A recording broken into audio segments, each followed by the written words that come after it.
السلام عليكم ورحمة الله وبركاته. حبايبي أحلى متابعين في الدنيا، وصفتنا النهاردة كفتة داوود باشا.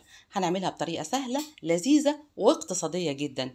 يلا نسمي الله ونبدأ مع بعض. في بولة هنزل بربع كيلو من اللحمة المفرومة. أنا فرمت اللحمة في البيت، تقدروا تضاعفوا الكمية.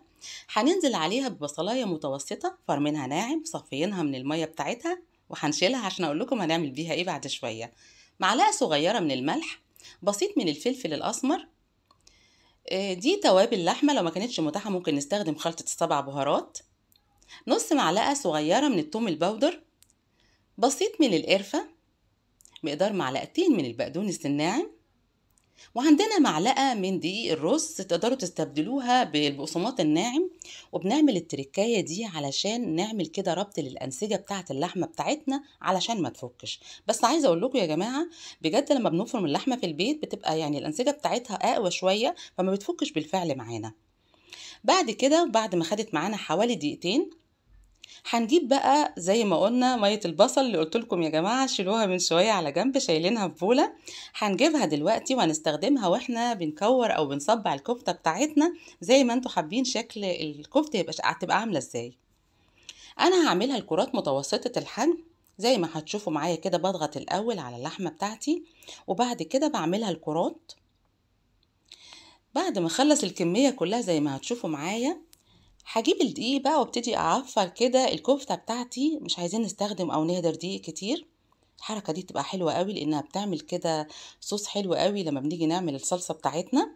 الصوص بتاعها بيبقى تقيل. هنغطيها لمدة من 10 دقايق لربع ساعة وهنسيبها في التلاجة. بعد كده بقى هنجيب القلاية بتاعتنا اللي هنعمل فيها بقية الوصفة كلها. هننزل بمعلقتين كبار من الزيت، وهننزل بكمية الكفتة بتاعتنا. بعد شوية كده هنبتدي زي ما هتشوفوا معايا نحركها علشان تاخد معانا لون. في نفس القلاية بتاعتنا يا جماعة هننزل بفصين كبار من الثوم فرمينهم ناعم. لما يبقى لونهم ذهبي هننزل عليهم بمعلقة كبيرة من الصلصة، ما يعادل كيس من الصلصة. هننزل عليه بنص معلقة من السكر عشان تعادل الطعم كده والحموضة. كوبايتين من صلصة الطماطم، من عصير الطماطم هننزل بيهم. اول ما تغلي معانا الصلصه هننزل بكل التوابل اللي استخدمناها قبل كده. طبعا بنقلل الكميه، واذا ما كانش متاح عندنا تقدروا تستخدموا مكعب من مرقه الدجاج. بعد كده هننزل بالكفته بتاعتنا، مش هتاخد معانا اكتر من 10 دقايق عشان تبقى جاهزه معانا بالشكل اللي هتشوفوه. بجد وصفه سهله لذيذه، بتمنى من قلبي انكم تجربوها. يا ريت اذا جربتوها وعجبتكم ما تبخلوش عليا بلايكاتكم الحلوه، شير للفيديو، اشتراككم في قناتنا في المطبخ مع سنة، واشوفكم في فيديوهات تانية. السلام عليكم ورحمة الله.